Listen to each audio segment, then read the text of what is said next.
We chose to pass the buck. We chose not to get uncomfortable. We chose to play the blame game. And then we chose to turn a blind eye. And now we're suffering the consequences.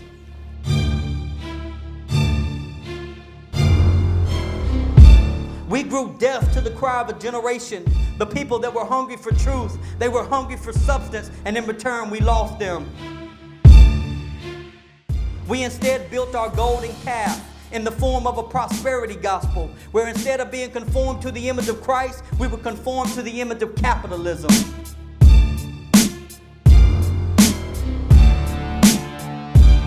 With 5% of the world population, America has 25% of the world's prison population. Almost half of American children live without fathers. Illegitimate children has become the normal. Divorce is an option in every marriage. Murder is rampant. Prison building and pharmacia or pharmaceutical drug companies are the greatest sources of income in our nation.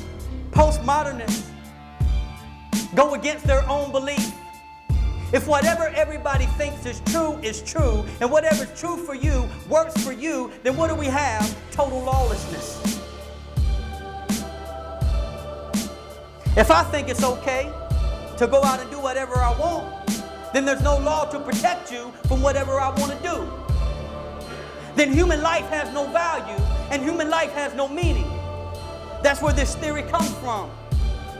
That all of a sudden there was a big bang and out of a pond was a tadpole, and the tadpole grew to a frog. And the frog looked at a tree and he wanted to climb a tree, and he thought about it for about 1,000,000 years, and he grew a tail and some legs and he started climbing up a tree. Then he saw a limb and he wanted to swing. He thought about it another 1,000,000 years, and he grew some longer legs and longer arms and a longer tail and started swinging from a tree. Then he just looked up in the sky and said, I want to fly. He thought about it another 1,000,000 years and he began to fly. Now, how much sense does that make? And this is what they teach me to believe. It takes more faith for me to believe that than it does to believe that God created me in His image and in His likeness.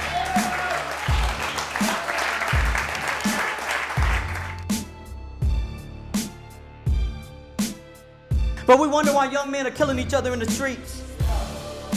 We wonder why murder is rampant. We wonder why our prisons are packed. We wonder why we got more people in prison than any other nation in the world. We wonder why. That's what we teach them. We're teaching them that your life has no purpose, that you have no meaning. We teach them to taste a dream that means absolutely nothing, because you can't feel greed. You can't feel pride. It grows, it grows, it grows, it grows until it consumes your very being, and you find yourself right back where you started. It's a revelation of Jesus Christ that brings truth to your life.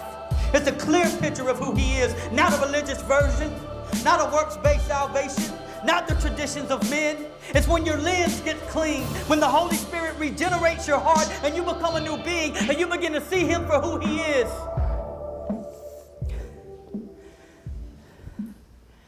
See, here's the thing with postmodernism. Where there is no truth, there is no standard.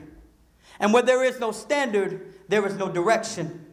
And where there is no direction, the people are destroyed.